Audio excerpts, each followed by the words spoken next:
শ্রোতা বন্ধুরা নমস্কার। আজকের বিষয় জীবনমুখী কথা, যে কথা আপনার জীবনকে মোড় ঘুরিয়ে দেবে। ইয়াস, নিজের জন্য ঘুরে দাঁড়াও, বাউন্স ব্যাকস ওয়ান্স এগেন। জীবনে চলার পথে সবাই পাশে থাকবে না, কেউ হাত ধরে এগিয়ে নেবে না, আর কেউ মাঝপথে ছেড়ে যাবে।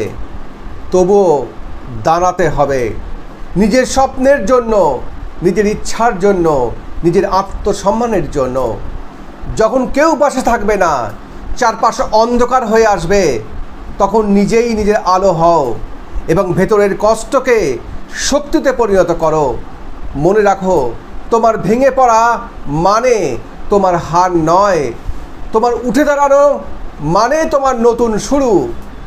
আজ নিজেকে বলো, আমি যতই ভাঙব ততই গড়ব, যতই পথ কঠিন হোক আমি থামব না। কারণ পৃথিবীর সব গল্পের মতো তোমার গল্পেও জয়ের অধ্যায় আছে, শুধু সেই অধ্যায়টা তোমাকেই লিখতে হবে। তুমি হয়তো ক্লান্ত, ভেতরে অজস্র কষ্ট, কিন্তু এই মুহূর্তটাই তোমার নতুন শক্তির খোঁজার সময়।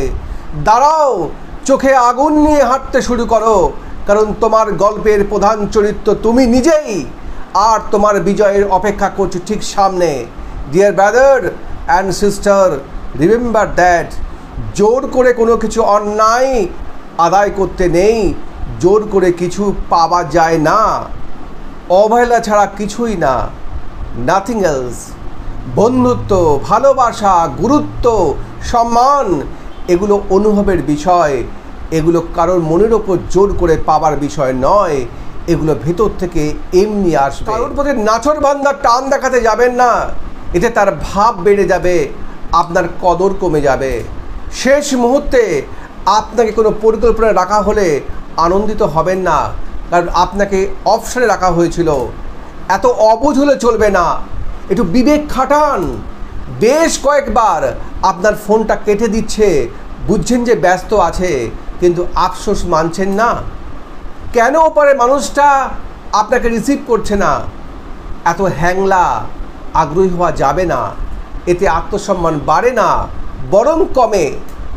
জোর করে কেউ আটকে রাখছেন, বুঝে নেন আপনার প্রয়োজন তার কাছে অতটুকুই ছিল।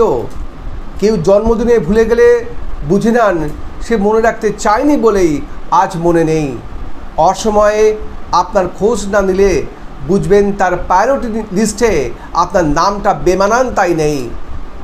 ইয়েস, আপনাদের প্রত্যেকের লিমিটেশনগুলো বোঝা দরকার। কামব্যাক করা অভ্যাস করতে হবে, হঠাৎ করে থেমে যাওয়া শিখতে হবে। যে বা যার মূল্যায়ন করছে না, তাদের মনের দরজায় মাথা থেকে দাঁড়ার থাকার কোনো প্রয়োজন নেই, মানে একদমই নেই। নীতি আমার, সিদ্ধান্ত আপনার। আবার জীবনকে বদল করুন এবং এই ধরনের জীবনমুখী কথাকে আপনার জীবনকে উদ্বুদ্ধ করবে আমার এই গল্পের মধ্যে দিয়ে। অবশ্যই আমার ড্রিম অ্যাচিভার্স এইচপিএস গ্রুপ চ্যানেলটিকে সাবস্ক্রাইব করবেন, লাইক করবেন এবং আপনার যথাযথ মতামত দেবেন, এবং অবশ্যই আমার ডান দিকে দেওয়া বেল আইকনে প্রেস করবেন। Thank you very much.